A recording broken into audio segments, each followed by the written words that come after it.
E aí, empacou? Desempaca comigo, eu sou o Pedro Renó, professor aqui do Parabólica, estou aqui com vocês para mais um Desempaca, que são esses resumos em média de 5 minutos, às vezes um pouco mais, às vezes um pouco menos, hoje sobre a filosofia de um dos grandes, Immanuel Kant.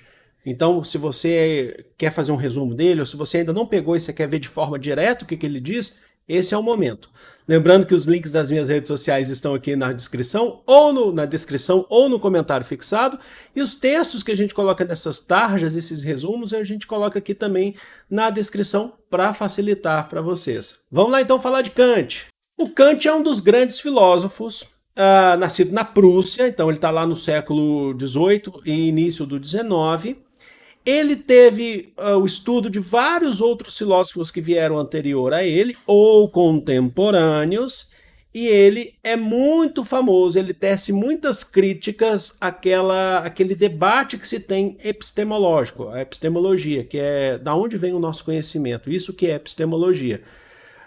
Você tinha os racionalistas, os empiristas, David Hume, John Locke, Francis Bacon, e você tinha os racionalistas, como por exemplo René Descartes. O Kant, ele vai unir tudo, vai estudar tudo e vai falar, existem conhecimentos que vêm da experiência e existem conhecimentos que vêm da razão. E ele vai explicar isso. Então ele define para a gente, ele divide o conhecimento em a priori, que é primeiro, que vem antes da experiência, e conhecimentos a posteriori, que vem após a experiência. Não precisa ser só um ou outro, tem dos dois. E aí ele define para a gente a teoria dos juízos. O que são juízos? São o que dão forma a esse conhecimento. É aqui que a gente vai entender o que é esse a priori ou a posteriori.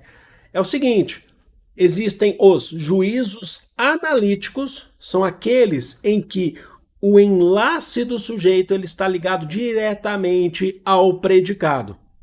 Ou seja, ele não depende necessariamente da experiência, porque a frase ou o conhecimento ele já vem montado para a gente. O exemplo do Kant aqui para vocês. Todos os corpos são extensos.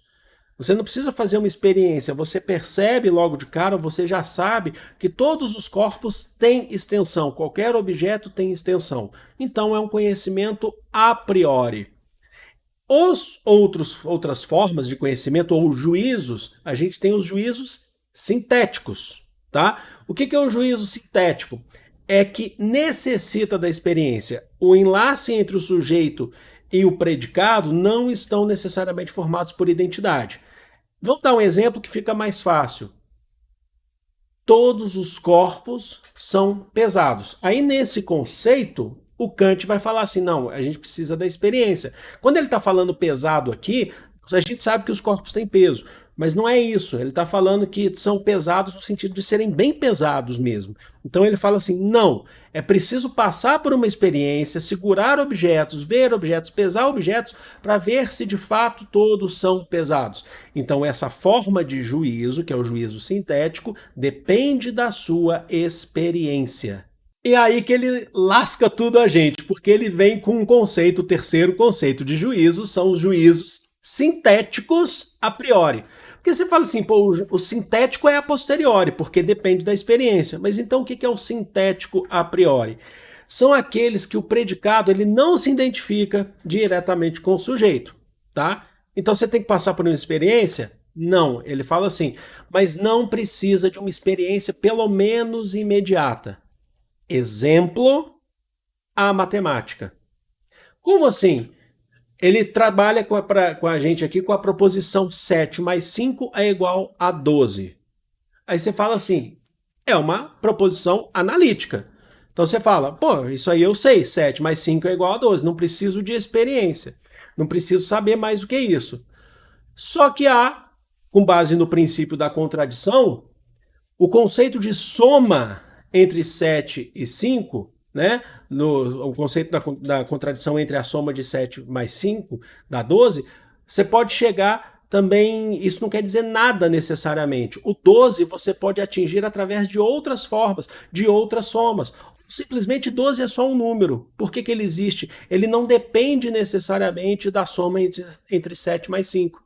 Então, é um juízo sintético, que você fala 7 mais 5 é igual a 12, você fala, pô, então é analítico, é uma proposição analítica, não precisa da experiência. Não, mas é sintético, porque o 12 ele pode chegar ali através de outras formas de experiência, de outras maneiras. Então ele fala assim, é um misto, na verdade, o 7 mais 5 é igual a 12 é um misto entre juízos analíticos e juízos sintéticos, compreenderam? O 12 pode vir através de 6 mais 6, por exemplo.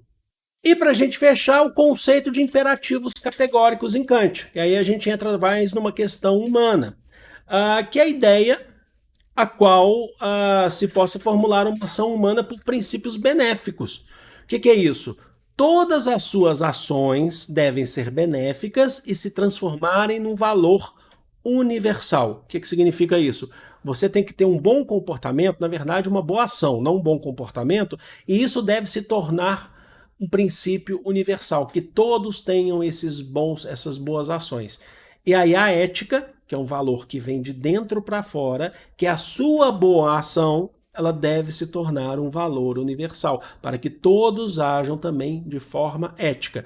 Quer dizer que a ética, que é pessoal, individual, deve formar a moral. A moral seria já o conceito coletivo. E essa moral deve ser formada pelas boas ações, as nossas boas ações que são benéficas para a sociedade. Aí é diferente, por exemplo, o Kant fala pra gente, é diferente, por exemplo, da moral cristã. A moral cristã vem de cima para baixo, são os dogmas que são elaborados pela igreja e tentam atingir os indivíduos.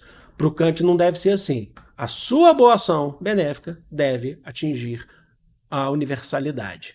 Espero que vocês tenham curtido, espero que vocês tenham gostado. Beijo, gente.